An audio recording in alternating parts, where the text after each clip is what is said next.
And I think something that's on a lot of Americans' mind right now is energy prices. Do you have a plan to increase renewable energy, especially with offshore wind off the coast of Maryland? And do you think that that's going to be able to lower energy prices for Americans? Well, eventually, the initiatives that I just described, the regional ones, create an incentive for alternatives to fossil fuels, basically, and the use of alternatives, and also new technologies. You know, so the short answer is yes. Over the long run, we're going to have it's the path to getting more renewable and cheaper energy from renewable sources.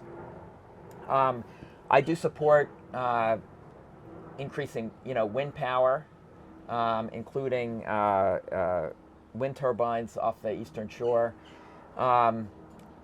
My energy approach, a little bit different from some of the other candidates, is technology neutral.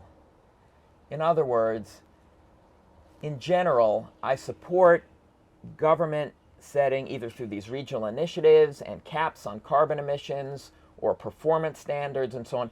Government sets the goals, enforceable goals, for reducing carbon emissions, but leaves it up to industry to determine which technologies, whether it's wind or geothermal or solar or whatever it is,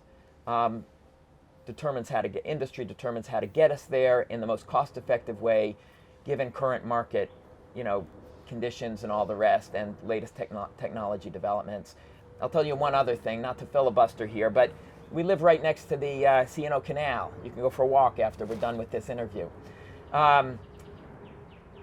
Everybody thought that canals were going to be the great way to transport goods around the United States in the early 1800s. Within 25 years after it was built, railroads came along and the canal was obsolete.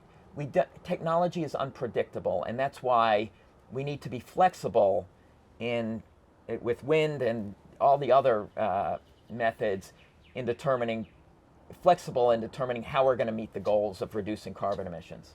And so you're saying that you would set the goals. The president has set a goal of net zero emissions by 2050. Would you like to see Maryland reach that goal sooner? I would, yes. Yeah, I mean, to some extent, a goal is you can't just set goals.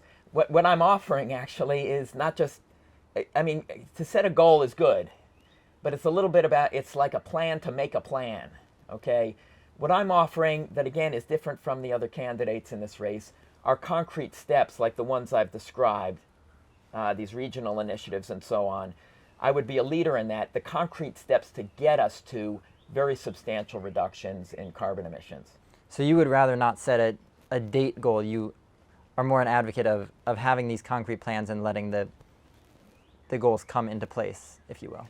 I have nothing against setting goals, but the Soviet Union used to set these 5-year goals, and never met any of them. We need the most important thing is a realistic plan to get to those goals.